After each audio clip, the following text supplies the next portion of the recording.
We are joined today by the arch collaborator with Prime8, based here in the land of humans. John, thank you for joining us. My pleasure, too. Now, John, there are so many things I would like to ask, but for the sake of time, I have only been given 3 questions. Sure, far away. I was wondering, what was your initial inspiration to create and construct the Prime8 ethos and work with my colleagues over in Primasia in the first place? Well, that's a long story in itself, actually, but I'll try and keep it short. Back in my early 20s, I was approached by some friends who were working at Zoological Society London to join a small team who would be travelling into Central Africa, into what was at the time called Zaire. It's now known as the Democratic Republic of Congo. And the mission was to collect some insect samples for London Zoo before heading to Gombe Stream to meet up with Jane Goodall and her habituated chimpanzee family. It's awesome. Yep. I was working in finance in the capital at the time, but did also have a background in photography, and they needed someone to document the trip, so to speak. So I took a sabbatical from my day job for a couple of months, and after several weeks of suitable training and stuff beforehand to prepare for the excursion and so on, away we went. Goodness, that's awesome. Yeah, suffice to say that this was when the very, very first civil uprising was starting in Zaire during the General Mobutu regime being in place, which made for an even more interesting expedition centre trek than we anticipated. Oh.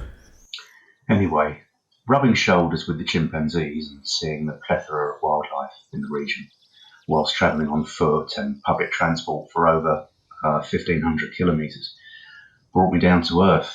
And on my return to England, my mind was kind of awash with the wonders that lay in these places, and that mankind, we just go about our business of world domination and exploration, whilst the remainder of the world's creatures just go about their day-to-day lives and their day-to-day business, and they've got no sort of aspirational tendencies or need of material gain.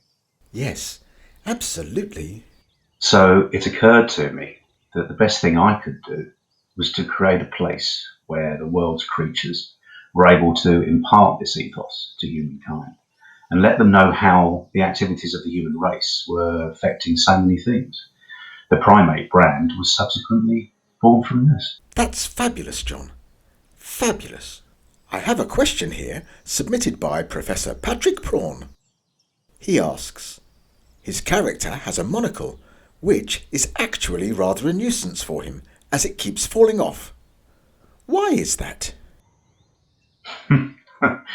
Well, growing up, I always admired the late Sir Patrick Moore, the legendary amateur astronomer.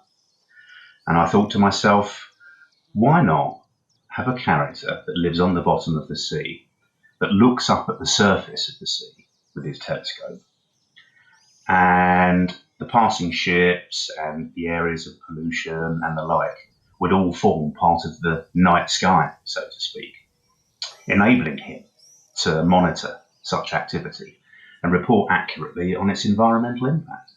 Ah, yes. Patrick and Wanda Whale did talk about their observations together in one of our YouTube episodes. Great!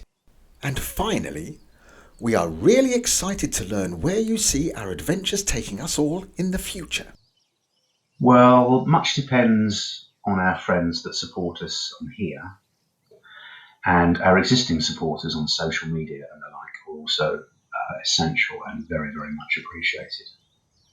I'd like to think that eventually Primasia will be an open world game where the user will be able to travel between the 6 islands on board the HMS Beagle, trading between the islands, and travel back to sea and work with us here in the land of humans to mutual benefit.